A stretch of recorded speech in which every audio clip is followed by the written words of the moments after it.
করবো তো ইনশাআল্লাহ।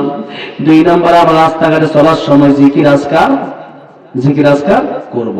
সুবহানাল্লাহ, আলহামদুলিল্লাহ, লা ইলাহা ইল্লাল্লাহু আল্লাহু আকবার জিকির করতে থাকেন। আর গীবত করব, এটা হলো 3 নম্বর কথা, গীবত আমরা করব না।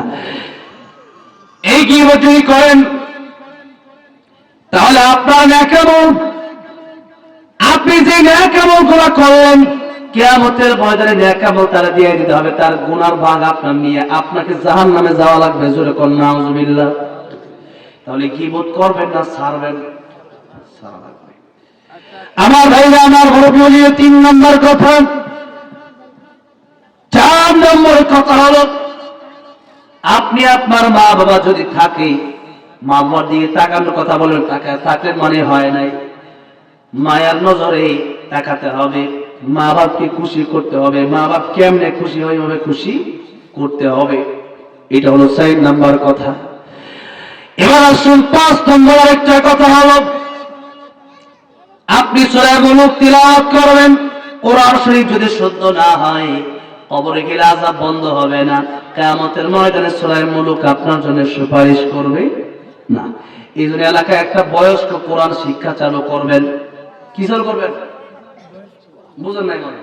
বয়স্ক কোরআন শিক্ষা কি চালু করবেন? বয়স্ক কোরআন শিক্ষা। কারণ আমাদের দেশে অনেকেই দেখা গেছে ডক্টর ইঞ্জিনিয়ার হইতে গিয়া কোরআন শরীফ পড়ার সুযোগও পায় না, শিক্ষার সুযোগ পায় না। এখন এইভাবে যদি নামাজ পড়েন, নামাজ হবে? এইভাবে যদি আপনি সূরা মুলক পড়েন, সূরা মুলকের আমলে কাজ হবে? কাজ হবে না। অর্থ চেঞ্জ হয়ে যাবে কোরআন শরীফে।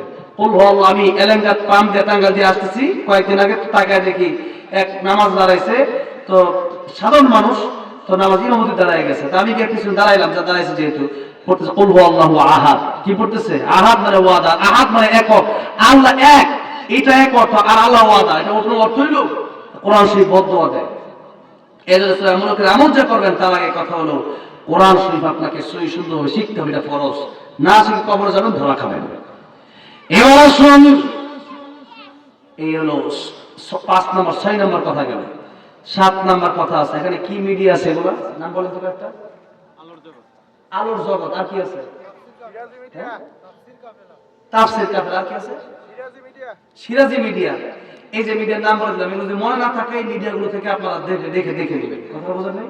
এই মিডিয়াগুলো থেকে এগুলো তারা ছাড়বে। আমি যে ওয়াজ করতেছি এগুলো তো আমি শুধুমাত্র এখানে 2-4 হাজার মানুষের জন্য করতেছি। এটা কালকে তারা ছাড়বে, এটা কোটি কোটি মানুষ দেখবে। ঠিক না? ঠিক যেরকম আপনারা আগে আমার ওয়াজ ইউটিউবে দেখছেন, এরকম এটা কিন্তু কোটি কোটি মানুষ দেখে। যার কারণে তো আলহামদুলিল্লাহ এই যে এই রমজান পরে আমেরিকা দাওয়াত আসছে। কোথায়? আমেরিকাতে দাওয়াত আসছে। আলহামদুলিল্লাহ বলেন। এরা ছাড়বে, দেখবে। ওয়াজটা কিন্তু এখানে ভিতরে সীমাবদ্ধ না। ওয়াজটা কি এখানে সীমাবদ্ধ? এখন ডিজিটাল হয়েছে যুগ। আগে ওয়াজ করে পার পাওয়া যেত, এখন পাওয়ার কোনো সুযোগ নাই। একটা কথা ইঞ্চি থেকে ইঞ্চি এদিক সেদিক যাবে, একবারে পরের দিন দেখবেন বাংলাদেশের সবাই মিলে ধরবে। ঠিক হবে? ঠিক। খুব হুঁশিয়ার আমার ভাইরা, আমার মুরব্বি ওয়াজিরা। সূরা মুলক তাহলে তিলাওয়াত করবেন। তিলাওয়াত করাই কথা হলো, যাদের কোরআন তেলাওয়াত শুদ্ধ নাই তারা কোরআন তেলাওয়াত শুদ্ধ করে নেবেন। এবার আসুন একটু তর্জমা করে কথাগুলো আমি শেষ করব। আপনাদের কষ্ট হচ্ছে? এখানে যথারীতি মোটামুটি টাইমই আমাকে দেওয়া হয়েছে। আমি আবার কিছু গজলের অনুরোধ করা হয়েছে, গজল শোনার জন্য। আপনারা শুনবেন তো ইনশাআল্লাহ? এই জন্য ওয়াজের শেষে আর কি। তো আর 10-15 মিনিট বলা যাবে তো ইনশাআল্লাহ? আলহামদুলিল্লাহ। বলতেছি এটা শেষ করি আগে, আমি একটা সাবজেক্ট শেষ হোক। কি বলেন? আলহামদুলিল্লাহ। আপনারা প্রথমে আয়েশা দেখে ওয়াজ দেখো না, এখন দেখি পুরাই প্যান্ডেল বলা। জোরে বলেন মারহাবা, আল্লাহু আকবার। আলহামদুলিল্লাহ। আল্লাহ আজকে যেমন আজকে এই জান্নাতের বাগানে একসাথে আমরা হলাম, আল্লাহ কাল কিয়ামতের মধ্যে আমাদেরকে একসাথে জান্নাতের মালিক বানায়। জোরে বলেন আমিন। আমার ভাইরা, আমার মুরব্বি ওয়াজিরা, সূরা মুলকের শুরুতে আল্লাহ রাব্বুল আলামিন বললেন, যারা পারেন আমার সাথে ঠোঁট মিলিয়ে পড়েন, তাবারাকাল্লাযী বিয়াদিহিল মুলকু ওয়া হুয়া আলা কুল্লি শাইইন কাদির। কি ভাইরা, পড়লে গুনাহ হবে? পড়লে প্রত্যেকটা হরফ আপনি বুঝে পড়েন আর না বুঝে পড়েন, সওয়াব আছে না নাই? যেমন কোরআন শরীফ আছে আলিফ লাম মিম তাসিন নুন কাফ, এগুলোর অর্থ পৃথিবীর কোনো মানুষ জানে কে জানে? একমাত্র এই হরফে মুকাত্তাআত, এই অর্থগুলো কেবলমাত্র আল্লাহ জানে। কিন্তু অনেকেই বলছে যে এইগুলো না বুঝে পড়লে নাকি সওয়াব হবে না। কোরআন শরীফ বুঝে পড়লেও সওয়াব হবে, না বুঝে পড়লেও বেগুন খাইলে চুলকানি হতে পারে। না বুঝে খান, না বুঝে খান, ঠিক না বেটি? সূত্র পাতা আছে, সূত্র পাতা বিলাই সুচিটা কি বলে দেবে, এটা একটা সূত্র পাতা একটা আছে। আপনি বুঝে লাগে না বুঝে লাগে 16 বছর ধরে খাত যাবে, চুলকাবে, ঠিক না বেটি? ঠিক তেমনি কোরআন শরীফ, এটা আপনি চুমু খাইলেও সওয়াব হবে, বুকে লাগাইলেও সওয়াব হবে, কোরআন আয়াত দেখলেই সওয়াব হবে। কোরআন শরীফ বুঝে পড়লেও সওয়াব, না বুঝে পড়লেও সওয়াব। তবে শুদ্ধভাবে তেলাওয়াত করতে হবে। কিভাবে? শুদ্ধভাবে তেলাওয়াত করতে হবে। এবার আসুন আল্লাহ রাব্বুল আলামিন এই যে বললেন তাবারাকাল্লাযী বিয়াদিহিল মুলক, আল্লাহ বলেন বরকতময় সেই আল্লাহ যার হাতে ক্ষমতা, যার হাতে দেশ, যার হাতে তামাম পৃথিবী, আমরা সবাই যার হাতে। আল্লাহ যখন যা ইচ্ছা তাই করতে পারেন, আমরা যা ইচ্ছা তাই করতে পারি। এটা নমরুদকে ইব্রাহিম আলাইহিস সালাম দাওয়াত দিয়েছে। ইব্রাহিম আলাইহিস সালাম দাওয়াত দেওয়ার পর নমরুদ বলে তোমার আল্লাহ কি পারে? বলে আমার আল্লাহর হাতে সব ক্ষমতা। আল্লাহ মানুষকে জীবন দিতেও পারে, নিতেও পারে। নমরুদ কয় আনা ওহী ওয়া উমীত। নমরুদ কয় আমিও পারি। ইব্রাহিম আলাইহিস সালাম বলে কেমনে? দুইটা কয়েদি জেলখানা থেকে নিয়ে আসো, একটারে জবাই করে দিছে, আরেকটা ছেড়ে দিছে। কই দেখো, একজনকে হায়াত দিলাম, আরেকজনকে মারলাম। যুক্তি কি দিছে দেখেন। এবার দেখেন আরো বড় পরীক্ষা। ইব্রাহিম আলাইহিস সালাম বললেন আমার আল্লাহ প্রতিদিন সূর্য পূর্ব দিক থেকে উঠায় পশ্চিম দিক দিয়া ডুবায়, পারলে তুমি করে দেখাও। এটা পারে না, এটা কি করে না, পারে না। ফাবহিতাল্লাযী কাফার। এবার পারলো না, মেজাজ গরম হয়ে গেছে। এবার কয় পারি না। যখন এবার ইব্রাহিম ফিরে আগুনে ফেল। আমার দেশে কিছু লোক আছে কথায় যুক্তি দিয়ে না পারলে পরে দেখবেন ওরা ধরা বাপ মা তুলে গাড়ি শুরু করে, কথা পারে না, কথা বাপ মা যা আছে ওই পূর্বের 50 বছর আগে স্কুলে ধরে, এরপরে থাপ্পড় করে মারে। মানে এখন কথাই তো পারতেছে না, যুক্তি নাই। এরপর দেখবেন গালিগালাজ শুরু করছে। এগুলা মুনাফিকের আলামত, আলামত মুনাফিকের। এবার আসুন আল্লাহ রাব্বুল আলামিন বলছেন এই পৃথিবী, আকাশ জমিন আর এই পৃথিবীতে তোমরা যারা বেঁচে আছো সবার একাচ্ছত্র মালিকানা বিয়াদিহিল মুলক, আমি আল্লাহর হাতে। জোরে কোন কার হাতে? তার মানে আকাশ কার, জমিন কার, আমরা কার? আল্লাহ বলে সবার মালিক আমি আল্লাহ। তাবারাকাল্লাযী বিয়াদিহিল মুলক, আমি আল্লাহ তোমাদের মালিক। এখন আপনাদেরকে জিজ্ঞাসা করতে চাই, মালিক, মালিকের কথায় গোলাম চলবে না, গোলামের কথায় মালিক চলবে? আল্লাহ যদি মালিক হয় আমরা কি? তাহলে মালিক কি? আমরা কি? তাহলে আমরা কার কথা শুনবো? আল্লাহর কথা শুনবো। কারণ আমার আল্লাহ কি? মালিক, আর আমরা কি? এখন গোলাম হইয়া যদি বলেন আমি শুনবো না, ফ্যাক্টরিতে চাকরি করতে গেলে ফ্যাক্টরিতে চাকরিতে ঢোকার পরে আপনি 8 ঘন্টা ডিউটি, আপনি 8 ঘন্টা না করে আপনি বললেন যে মাঝে মধ্যে 4-5 দিন করবো না, চাকরি থাকবে। মালিক বলেন তোমার জায়গায় অন্য লোক ঢোকার মতো লোক অভাব নাই, তুমি না করলে কি হয়েছে? আমরা যদি আল্লাহর ইবাদত করি আল্লাহ অনেক লাভ হবে। আল্লাহ তো কিছু সম্পদ বাড়বে নাকি? আল্লাহ একটু ক্ষমতা বেড়ে দেবে। আর আমরা যদি আল্লাহর ইবাদত না করি তাহলে কি আল্লাহ লস হয়ে যাবে? আমরা যদি ইবাদত করি আমাদের লাভ হবে, আর আমরা যদি নামাজ না পড়ি, ইবাদত না করি, আমাদের লস হবে। কারণ আমাদের সামনে অপেক্ষা করতেছে জান্নাত আর জাহান্নাম। এখন কথা হলো দুনিয়ার অন্য যত প্রাণী আছে, গাছ যদি আল্লাহর জিকির বন্ধ হয়ে যায়, গাছের জবান বন্ধ হয়ে যায়, গাছ মরে যায়। নদী যদি আল্লাহর জিকির বন্ধ করে দেয়, নদী মরা নদী হয়ে যায়। অন্যান্য প্রাণীরা আল্লাহর নামে জিকির বন্ধ করে দিলে অন্যান্য প্রাণী মরে যায়। কিন্তু মানুষ আল্লাহর নাফরমানি ডাইরেক্ট করে, এরপরেও মানুষ মরে না। মানুষ কি করে না? মরে না। আল্লাহ ফেরেশতা যদি আল্লাহ যদি এরকম চাইতে, এই ফজর নামাজ যারা পড়ে না, ফেরেশতা আয়া সকালে ঘরে আগুন লাগাই দিতে পারতো, পারতো কি পারতো না? পারতো। এখন আল্লাহ করলেন দয়া মায়া। আল্লাহ বলতেছেন আল্লাযী খালাকাল মাউতা ওয়াল হায়াতা লিয়াবলুয়াকুম আইয়ুকুম আহসানু আমালা। আমি আল্লাহ রাব্বুল আলামিন মৌত আর হায়াত সৃষ্টি করলাম তোমাদেরকে পরীক্ষা করার জন্য। এটা একটা পরীক্ষার হল। পরীক্ষা হলে দেখবেন ইংলিশ সাবজেক্ট যে ছাত্রটা দুর্বল এটা লিখতেছে হাতি মাটি তিন তারা মাঠে পারে ঘোড়ার ডিম লেখে না, ভুলভাল মনে করেন যে একটা লেখা লেখা পড়ছে। এখন আপনি ইংলিশ সাবজেক্ট স্যারে হাঁটতেছে, আপনি কোন স্যারটা কাগজ দেন। এখন কাগজ দিলে স্যারে কাগজ দিলে পরে এই কাগজটা নিয়ে আপনি আবার লেখা শুরু করেন। একবার লেখছেন এক কবিতা, পুরো খাতা ওই কবিতা লিখে আপনি 10 পৃষ্ঠা লেখছেন। স্যার দেখে হাসে, স্যার দেখে বলে তোর হাতি মা টিম টিম টিম টিম লিখতে পারো। পরীক্ষার হল 3 ঘন্টার সময় আছে, চাইলে লেখ, চাইলে মন চাইলে বাহিরে বাসায় গিয়া ঘুর, চাইলে ইংলিশ লিখতে পারস, চাইলে তুই বাংলা হাতি মা টিম টিম এখন লিখতে পারস। কিন্তু দেখা হবে রেজাল্টের বেলায়। খেলা হবে কোথায়? ফাইনাল পরীক্ষার রেজাল্টের বেলায়।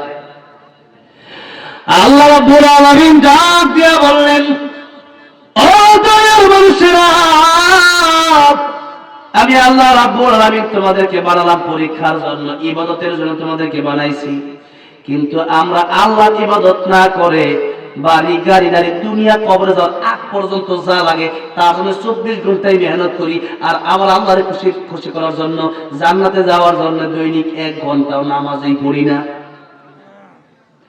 কিয়ামতের মাঠে আল্লাহ জিজ্ঞাসা করবেন, বান্দারে তোর জাহান্নামের ফয়সালা হয়েছে, আমি আল্লাহ কি বেইনসাফি করলাম না ইনসাফি করলাম? বান্দা বলবে, আল্লাহ তুমি ইনসাফ কায়েম করেছো। কেন? 24 ঘন্টার সময় তুমি আমার দিছিলা। 24 ঘন্টার সময় যদি আল্লাহ আমাকে আপনাকে না দিত, এই সময় আমি আপনি নিজে নিজে নিতে পারতাম। আরে দুনিয়াতে কত আমার সন্তান পৃথিবীতে জন্ম নেয়, মৃত জন্ম নেয়, যার কারণে সন্তানের মা বাবা সন্তানকে আর রাখে। কারণ ইঞ্জিন নাই, ডাব্বা দিয়ে আর কি হবে? এখন যদি আমার ইঞ্জিন না থাকে, আমারে আপনারা রাখবেন না, চেয়ারে থাকতে পারবো না, বরং কয়েকজন আমার আঙ্গায় গাড়িতে উঠে দিন, আমার লাশ নিয়ে যাবে ঢাকায়। আমার বাপ মা আমার আর ঘরে জায়গা দেবে না। এমপি সাহেব ক্ষমতা থাকাকালীন মরে যায় আর এমপি থাকে না। মানুষ মরে গেলে পরে বলে আব্দুর রহমান ইন্তেকাল করেছে। ইন্তেকাল শব্দ আরবি, যার বাংলা অর্থ হচ্ছে এক জায়গা থেকে আরেক জায়গায় যাওয়া। আপনি এখান থেকে কেবলমাত্র কবরে গেলেন, এই কবরে যাওয়ার পরে মানুষ 40 কদম হাঁটতে যতক্ষণ সময় লাগে, ততক্ষণের ভিতরে 2 জন ফেরেশতা চলে আসবে। মান রাব্বুকা ওয়া মান দীনুকা ওয়া মান হাযার রাজুল আল্লাযী বুইতা ফীকুম। রব কি তোমার, দিন কি তোমার? দেখো তো রাহমাতুল লিল আলামিন নবীকে চিনো কি চিনো না? সেই প্রশ্ন ছাড়া আর কোনো প্রশ্ন নাই। বাড়ি কয়টা, বাড়ি কয়তলা, গাড়ি কয়টা, কত টাকার মালিক, দুনিয়াতে কত টাকার মালিক ছিলা, তুমি কোন দলের নেতা ছিলা, এই প্রশ্ন করা হবে। যদি সেই প্রশ্ন কবরে যাওয়ার পর হয়, এবার জিজ্ঞাসা করতে চাই দুনিয়ার হায়াতের শেষ আছে না নাই? আর কবরের হায়াত শুরু হবে, সেই হায়াতের কোনো শেষ নাই নাই নাই। এই জন্য কবরে চিন্তা করবে সেই ব্যক্তি, যেই ব্যক্তি জ্ঞানী। আল কাইয়িসু মান দানা নাফসাহু ওয়া আমিলা লিমা বা'দাল মাউত। প্রকৃত জ্ঞানী ওই ব্যক্তি, যে ব্যক্তি নিজেকে নিয়ে বেশি চিন্তা করে, যে ব্যক্তি আত্মসমালোচনা করে। কবরে যাওয়ার প্রস্তুতি নেই, কিন্তু আমরা কবরে যাওয়ার প্রস্তুতি নেই না। অনেক বড় বাড়ি করলাম, যেদিন বাড়ি করলাম, বাড়ি উদ্বোধন করব, বাড়িতে গিয়া পা এক পা রাখছি আর এক পা বাইরে, এমন সময় মালাকুল মউত আজরাইল আসতে পারে কি পারে না? আমার মরণ আসিবে কখন কেউ তো জানে না, আমার মরণ আসিবে কখন কেউ তো জানে না। আমি মরে গেলে আমায় তোমরা ভুইলা যাও না, আমি চলে গেলে আমায় তোমরা ভুইলা যাও না, আমার মরণ আসিবে কখন কেউ তো জানে না, আমার মরণ আসিবে কখন কেউ তো জানে না। এই দুনিয়া চিরজীবন থাকার জায়গা না, অন্ধকার কবর যে আমার আসল ঠিকানা, সবাই খেয়ে আমার চলে যাবে সঙ্গে হবে না, সবাই খেয়ে আমায় চলে যাবে সঙ্গে হবে না, আমার মরণ আসিবে কখন কেউ তো জানে না, আমার মরণ আসিবে কখন কেউ তো জানে না। কথা ঠিক না বধু? আমার মুরব্বী বাবাজিরা, শেষ কথা আল্লাহ রাব্বুল আলামিন বললেন, আমি আল্লাহ রাব্বুল আলামিন তোমাদেরকে পরীক্ষা করার জন্য দুনিয়াতে পাঠালাম। পরীক্ষা হওয়ার এটা, যার করে তোমরা যা ইচ্ছা তাই করতে পারো, আমি আল্লাহ কিছু বলি না। দেখা হবে কবরের জগতে, দেখা হবে হাসরের ময়দানে, দেখা হবে কিয়ামতের ময়দানে। আল্লাহ ডাকতে বলেন, সাআতা আতিয়াতুন আকাদু ফিহা, আমি আল্লাহ রাব্বুল আলামিন মরণ আর কিয়ামত দুইটা বিষয় গোপন করে রাখলাম। এই বিষয় গোপন করে রাখলাম বান্দারে, আগামী কাল ভালো হয়ে যাবে, বিয়ে করলে ভালো হয়ে যাবে, আগামী রমজানে ভালো হয়ে যাবে, এই গ্যারান্টি আমি আল্লাহ রাব্বুল আলামিন তোমাদেরকে দিলাম না। সুতরাং যদি ভালো হতে হয় আগামী রমজানে নয়, বিয়ের পরে নয়, আগামী কাল থেকে নয়, বরং ভালো যদি হওয়া লাগে এই মুহূর্তে ভালো হওয়ার দরকার আছে না নাই? তাহলে এতদিন নামাজ ছেড়েছেন, এখন থেকে আর নামাজ ছাড়বেন না। এতদিন সুদ খেয়েছেন, এখন আর সুদ খাবেন না। এতদিন ঘুষ খেয়েছেন, এখন থেকে আর ঘুষ খাওয়া যাবে না। এতদিন পর্যন্ত পর্দা করেন নাই, এখন থেকে আর পর্দা ছাড়া যাবে না। এতদিন মা বাপের কষ্ট দিয়েছেন, এখন থেকে আর দিবেন না। এতদিন হারাম ইনকাম করেছেন, এখন থেকে হারাম ইনকাম বন্ধ করে দিবেন। এতদিন মিথ্যা বলেছেন, এখন আর মিথ্যা বলবেন না। এতদিন সত্যের পক্ষে ছিলেন না, এখন থেকে সত্যের পক্ষে থাকবেন। এতদিন মানুষের বিরুদ্ধে গীবত করেছেন, এখন থেকে আর গীবত করবেন না, অর্থাৎ কোরআনটা মেনে নেবেন, আমার রাসূল সাল্লাল্লাহু আলাইহি সাল্লামের জীবন আদর্শ মেনে নেবেন। এরকম যদি মনের চাহিদা থাকে, তওবা করে যদি ভালো হওয়ার নিয়ত থাকে, দুটো হাতকে আমার আল্লাহরে উঠে দেখানো যায় না?